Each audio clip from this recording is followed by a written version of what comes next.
Welcome to Breakthrough Weekly. I'm your host, Monica Pelayo. This is where we examine the subconscious patterns shaping your decisions so you can change them. If you're new here, welcome. And if you're returning, thank you for being back. Today's episode is titled How Beliefs Form Early and Quietly Shape Who You Become. Let's begin. It started with a game. I was playing with my grandson, who's 3 years old. We were playing a game he already knew. This time I added a timer. The game didn't change, but everything else did. The moment the timer started, I watched him shift. He started looking at the timer instead of the cards. He hesitated. He second guessed himself. You could feel the pressure immediately. What stood out even more was how his performance dropped every time his attention went to the timer. He would glance at the phone, and in the moment, he would lose his place, struggle to recall, and take longer to respond. I kept reminding him to look at the cards only, to stay focused on what was in front of him. The game hadn't become harder, his ability hadn't changed, but his focus had, and that alone was affecting him. At the same time, his older brother, who was in the room, was making comments and teasing him.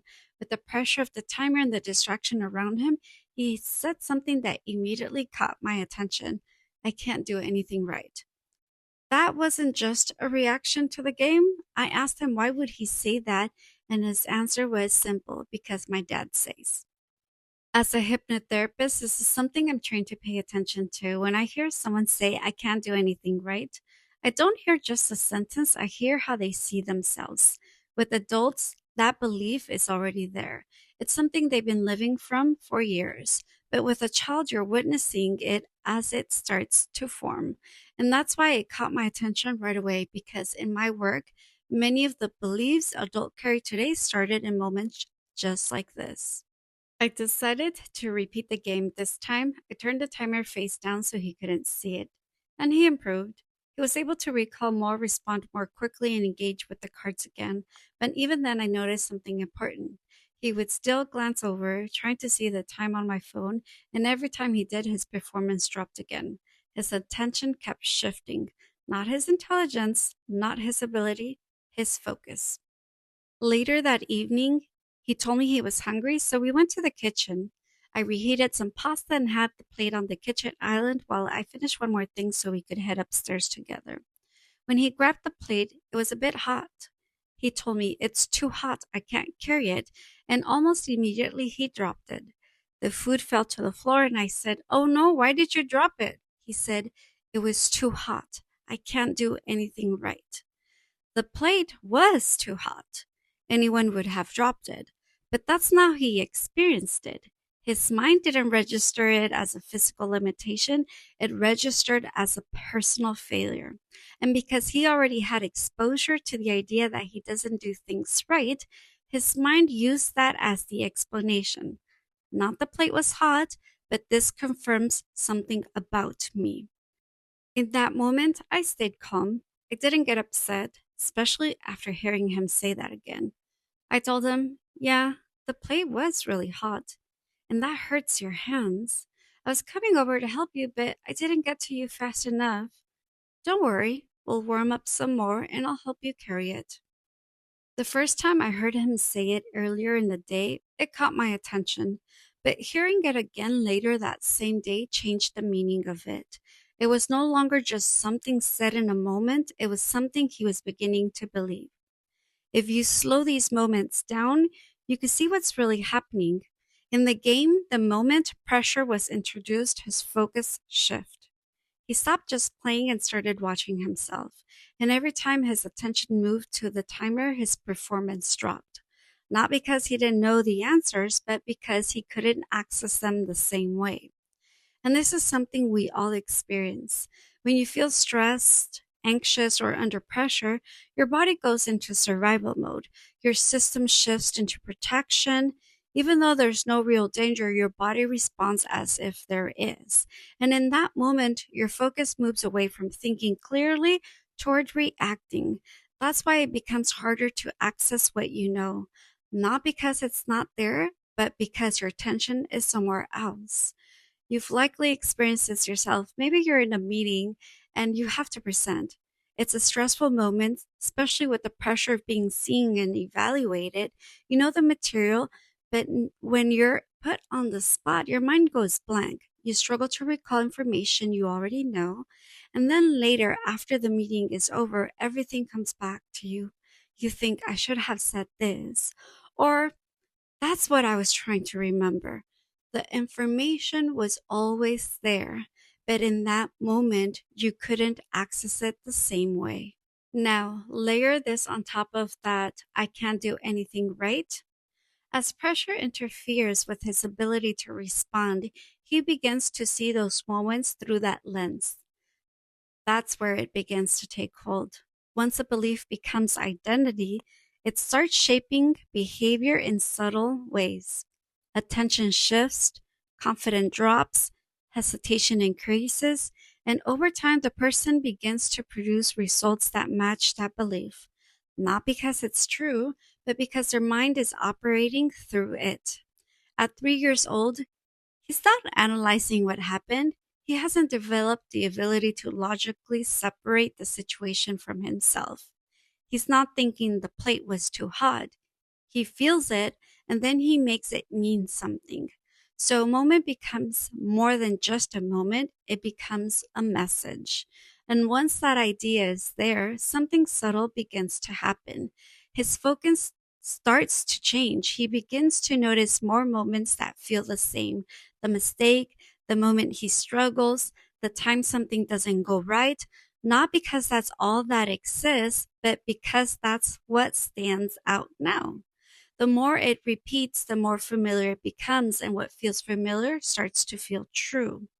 It doesn't mean a single comment defines someone's life, but repetitive messages, especially from authority figures, can create patterns that follow into adulthood if they're never questioned. Children don't question identity statements, they become what they believe.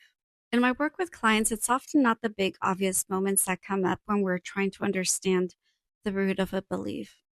It's these: a simple situation, a comment that was said, the way someone was spoken to, treated, or corrected, not something they would have labeled as traumatic, not something they would have thought mattered, but in that moment, they came to believe something about themselves, and that meaning stayed. The words we use matter more than we realize, not just the intentional ones, but the ones said in frustration, the ones we don't think twice about, the ones we don't remember saying. Sometimes as parents, we are stressed or overwhelmed, and it takes one small moment for us to react in a harsh or critical way. Not because we mean it, but because it happens in the moment. A child at that age doesn't question authority. They don't stop and think about whether it's true or not. They believe what they hear. And as adults, we forget that they're children. We hold them to our standards, standards that come from a part of us that can be self critical, often without us even realizing it, because we're operating on autopilot. Children don't question those words, they trust them, they accept them, and over time, they carry them. Children are not born believing something is wrong with them, that is learned. They become what they believe. The belief wasn't created in a big moment, it started forming in small everyday interactions: a comment, a reaction, a moment of pressure. And once as it was introduced, his focus began to shift toward validating. Not because it was true, but because that's how the mind works. But this is also where change begins, because in those same moments, we have an opportunity to respond differently. When he makes a mistake, it's important not to react with frustration, shame, or criticism. Those reactions reinforce the belief. Instead, I slow down and I remind him, you are learning and you may not do things correctly right now, and that's okay. Let's try it again. The goal is not to get in right immediately. The goal is to keep trying, because that's where we are really reinforcing. It's not just the action, but the experience around the action. When a child feels safe to try, safe to make mistakes, and safe to learn, their focus stays on the process instead of the fear of getting it wrong. And that changes everything. Words alone don't change beliefs. It's the consistency of what they experience. It's how we respond. It's what gets reinforced over time.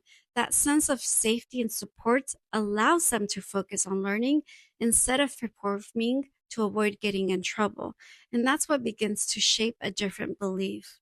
If that belief isn't interrupted, it doesn't stay in that moment. It carries forward because the child doesn't stay a child, they grow up with that same lens. And that's how it starts to show up later in life. The adult who hesitates before speaking, the one who overthinks simple decision, the one who feels pressure to get everything right, the one who stays stuck. Why try if you're going to fail? The one who watches opportunities pass by, not because they lacked ability, but because at some point they learned to see themselves that way. It was the meaning they gave it and the version of themselves that they became because of it. Take a moment and reflect. What is something you've been telling yourself for years that may have started from a moment like this? And this is the part most people don't realize. This isn't just a childhood pattern, it's what's still shaping how you show up today. If you recognize yourself in this is exactly the work I do. Because these patterns don't go away on their own, they stay in the background, shaping how you think, respond, and show up until they're identified and change. Through hypnotherapy, I help you uncover where these beliefs started, understand why they were formed, and replace them with ones that actually support you. So you're no longer reacting from them or staying stuck in them. If you're ready to stop feeling this way, and shift it at the root, you can start by scheduling your complimentary exploratory call. If something in this episode brought awareness to a pattern you hadn't fully seen before, take a moment to reflect on it. Awareness is where meaningful changes begin. The more we understand the subconscious beliefs shaping our reactions, the more power we have to respond differently and create new outcomes. Thank you for spending this time with me and for being part of these conversations about awareness, growth, and transformation. If this episode helped you see something more clearly, share it with someone who may benefit from hearing it. And make sure you subscribe so you don't miss next week's Breakthrough Weekly. I'm Monica Pelayo, and I'll see you next time.